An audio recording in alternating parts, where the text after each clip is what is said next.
Hey guys, how are we? Just saw a disturbing article from Canada, basically saying that a woman has euthanized herself because she was too poor to afford a better accommodation. And it's because Justin Trudeau and his government basically changed the laws around euthanasia. They've made them far too broad. And so this woman who suffered from severe allergies has basically euthanized herself. And they've got another one who's applied to euthanize herself as well for something similar. I mean, this is just because of allergies. This is not terminal illness. It's just because they can't afford better accommodation. And that's kind of the thing that worries me about the West. I mean, this is one of the reasons why I don't want to live in Australia or the US or Canada or anything like that, is because they've gone in such a liberal, and when I mean liberal, I don't mean liberal in the traditional sense of the word. So liberal used to mean that everyone could have a voice and everyone had a right to participate in the dialogue.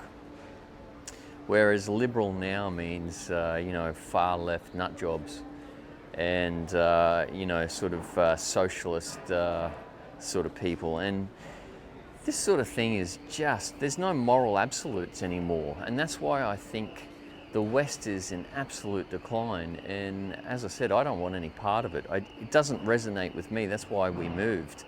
It's one of the biggest reasons why we left Australia, is because the values that are held and obviously being legislated are not in line with my sort of conservative values. I mean, I think probably the better way to put it is that these people are progressive liberals, and in other words, I would just label them as socialists, but there's no moral absolutes. These people will sort of take it to the full nth degree, and now you're seeing the results of that in Canada, and I know that they've tried to pass similar laws in Australia, and it's the Greens and the sort of far left Labor Party that are sort of pushing those sort of narratives. So it's very unfortunate, because everyone has a right to accommodation and decent education, public transport. I certainly believe that, but I don't believe that that sort of extreme reaction should be accommodated. That's just way over the top. So very, very sad news. And as I said, there's someone else who's wanting to euthanize themselves purely because of economic means. And where does it stop? What are we going to euthanize all the poor people in the world? Is that where we're going? So we're going to be into Soylent Green with Logan's Run before long. So very, very sad times, and glad I don't live in Canada. What a crazy nut house.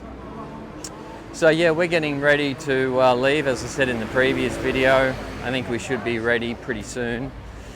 As I said, aiming for early June, and just hoping that a lot of these Thailand pass and other sort of mandates with the Thai pass sort of removed by that time, but if not, it's not insurmountable.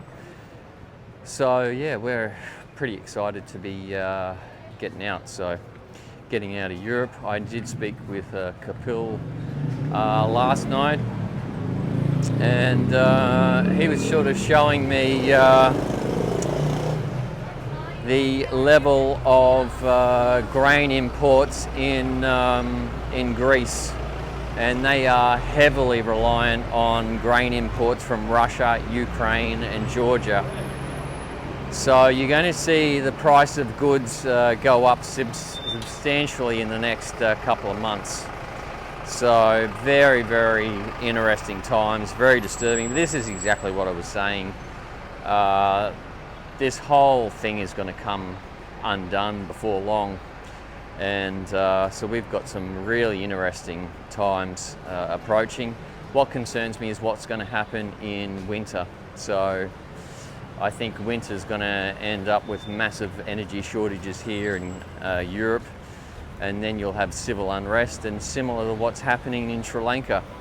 At the moment, the Sri Lankan people are attacking and stealing from the rich Sri Lankans. So they've got no oil or gas, no petrol.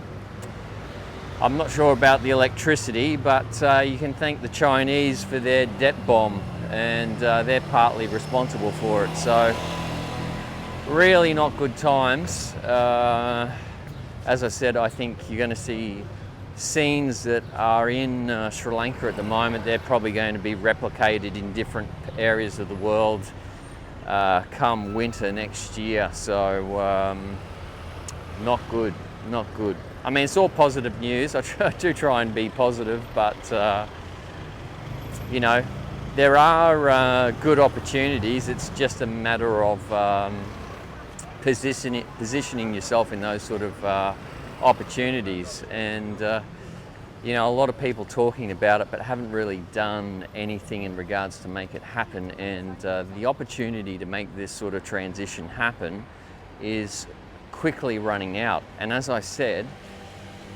later on this year, it's going to be more and more difficult to relocate. So if you're thinking of doing that, if you're not happy where you are, either in Australia or the US, the UK, then relocate, make it happen. And sometimes drastic times call for drastic measures. So certainly keep that in mind.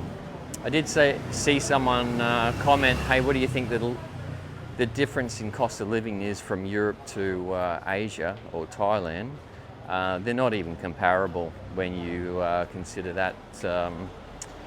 There are quite a few websites that will show that, and I'll try and find one and put it on this video to give you an idea of the differences in cost of living, and it'll give you an idea of how far your dollar is going to stretch. So anyway guys, going to leave that there. And if you haven't liked and subscribed to the channel, do that, and join the Facebook discussion, Overseas Exiles on Facebook. So, all right guys, I'm going to leave that there.